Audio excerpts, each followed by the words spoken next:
Hello everyone, welcome to my YouTube channel. নমস্কাৰ আৰু আপোনালোক সকলোকে মোৰ YouTube channel pranjana দেখলৈ স্বাগতম জনাইছো। আজি মই কোনো ধৰণৰ ডান্স ভিডিঅ লৈ আহা নাই। আজি মই গৈ আছো গোৱালপাৰা জিলাৰ এক বিশেষ আকৰ্ষণ শ্ৰী সূৰ্য পাহাৰলৈ। তেন্তে বলক আপোনালোকক লৈ যাওঁ মোৰ লগতে শ্ৰী সূৰ্য পাহাৰলৈ। ভিডিঅটো শেষলৈকে নিশ্চয় চাব। আমাৰ যাত্ৰা আৰম্ভ হৈছে আৰু আমি গৈ আছো শ্ৰী সূৰ্য পাহাৰলৈ। গৈ থাকোঁতে আমি পালোঁ অসমৰ একমাত্ৰ সৈনিক স্কুল মৰণৈত অৱস্থিত। আপোনালোককো দেখুৱালোঁ সৈনিক স্কুলখনৰ গেটখন। এয়া সৈনিক স্কুলৰ গেট।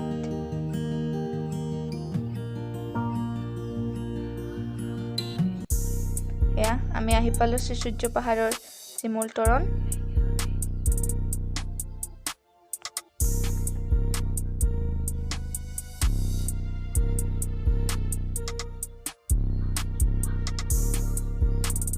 মই দেউতাৰ লগত আহিছোঁ। এয়া দেউতাই গাড়ী চলাই আছে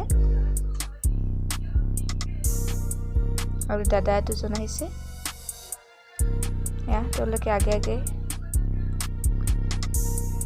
আৰু এইখন হৈছে মূল গেটখন। ইয়াত লিখা আছে শ্ৰী শ্ৰী সূৰ্য পাহাৰ মহাপীঠ স্থান।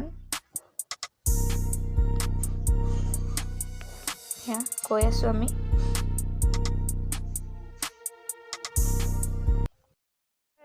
মই আহি পাই গলো শ্ৰী সূৰ্য পাহাৰ।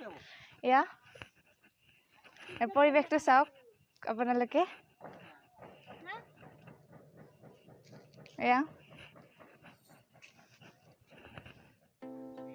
এয়া আমি গৈ আছো বিষ্ণুযজ্ঞ শিৱধনী দশভুজা দেৱস্থান।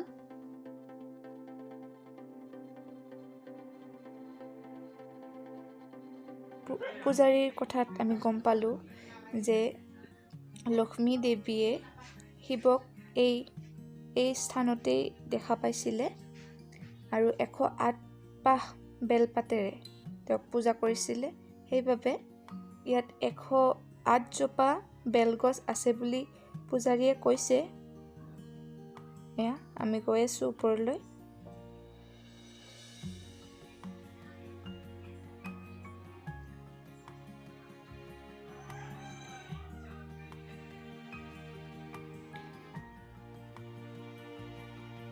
ইয়াতে পূজাৰীয়ে মন্ত্ৰ মাতি আছিলে।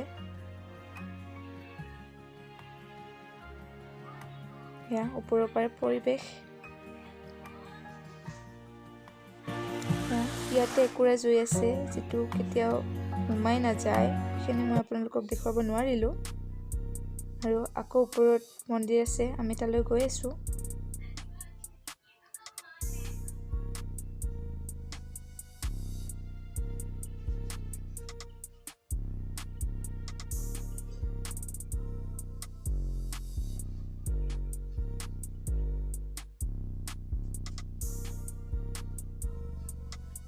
এয়া দেউতা, ভণ্টি, দাদা আহি আছে। তলত আৰু মন্দিৰ আছে, আমি তালৈ গৈ আছোঁ।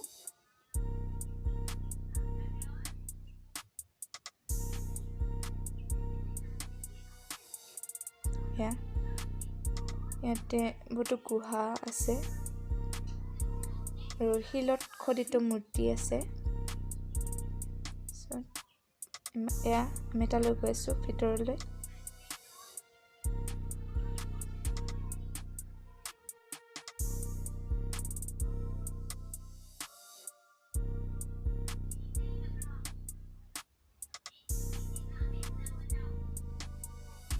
এয়া পূজাৰীৰ কথাত আমি গম পালোঁ যে ইয়াতে 1 লাখ হ'বলৈ মাত্ৰ 1 লাখতকৈ এটা মূৰ্তি মাত্ৰ কম আছে, অৰ্থাৎ 99,999টা শিৱ মূৰ্তি আছে, শিৱলিংগ।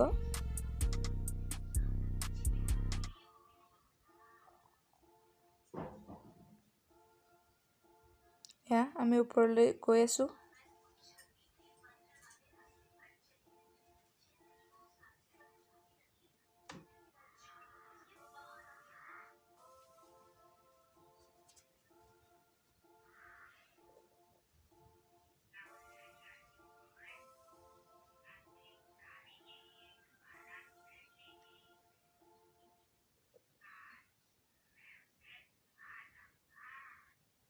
এয়া আমি এতিয়া পুখুৰীৰ পিনে আহিলোঁ। ইয়াতে নাও চলাব পাৰে, নৌকা বিহাৰ।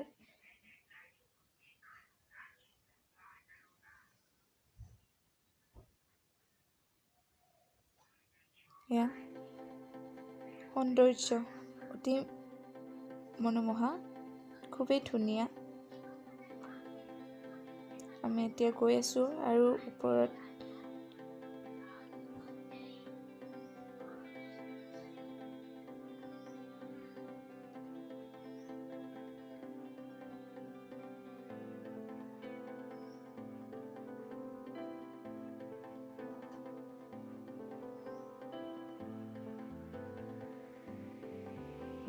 ভেট ফুল।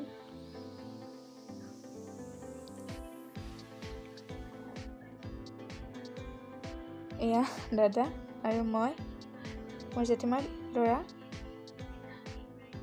এয়া বহুতো শিৱ মূৰ্তি আছে, অৰ্থাৎ শিৱলিংগ।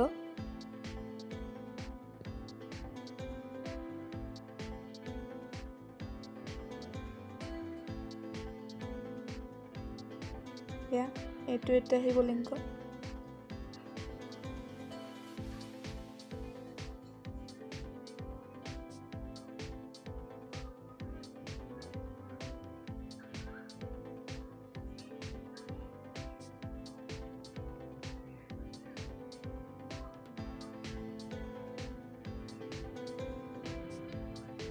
এয়া ঝৰ্ণা আহি আছে এটা সৰুকে, কুল কুল কুল শব্দ এতে হৈ আছে। প্ৰাকৃতিক পৰিৱেশটো ইমান ধুনীয়া। এয়া শিৱলিংগ আছে আৰু সৰু সৰু কিছুমান মাছ আছিলে। এতিয়া আমি ঘূৰি আহি আছোঁ নৌকা বিহাৰৰ ৰাস্তাৰ পৰা।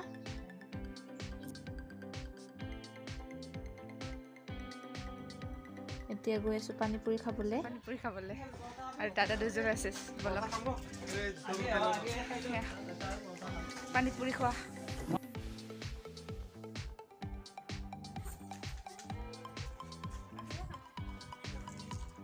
কেনে লাগছে খাই? আৰু দাদা ৰখি আছে আৰু এয়া ভণ্টি, ময়ো ৱেইটিং লিষ্টতে আছোঁ বাৰু। পানীপুৰি খাই লওঁ। এয়া আৰু এটা মন্দিৰ আছে, আমি এতিয়া তালৈ গৈ আছোঁ।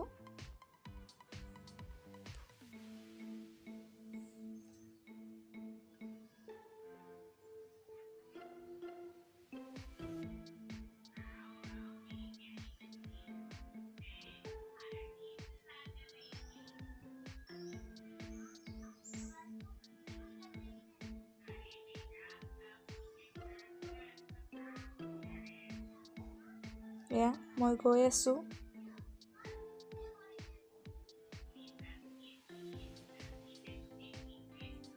শিৱ মন্দিৰ।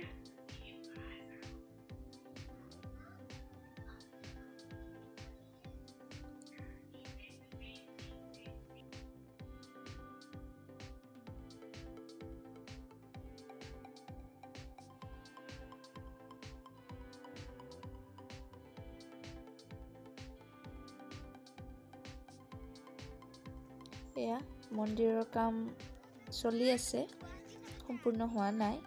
এয়া শ্ৰী সূৰ্য পাহাৰলৈ আহি বান্দৰ নেদেখিলে কেনেকৈ হ'ব। বান্দৰ, অসংখ্য বান্দৰ আছে শ্ৰী সূৰ্য পাহাৰত।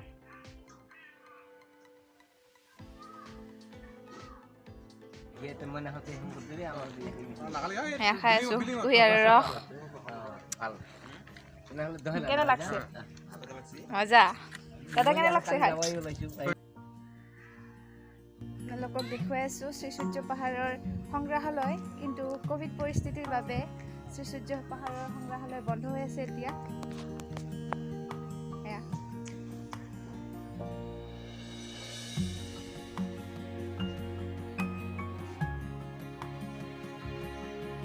এয়া আছিল মোৰ শ্ৰী সূৰ্য পাহাৰলৈ অহাৰ স্মৃতি। আপোনালোকে যদি ভিডিঅ'টো ভাল পায় তেনেহ'লে লাইক, শ্বেয়াৰ আৰু কমেণ্ট কৰিবলৈ নাপাহৰিব। লগতে ছাবস্ক্ৰাইব কৰি দিব মোৰ চেনেলটো। আৰু এনেধৰণৰ ভিডিঅ' যদি পাব বিচাৰে প্লিজ মোক কমেণ্ট কৰি জনাব। নতুন ডান্স ভিডিঅ' আহি আছে সোনকালে। এয়া আমাৰ উভতনি যাত্ৰা আৰম্ভ হৈছে। দাদাই পিছৰ পৰা কেমেৰা কৰি দিছিল, তাকো মই এড কৰি দিলোঁ।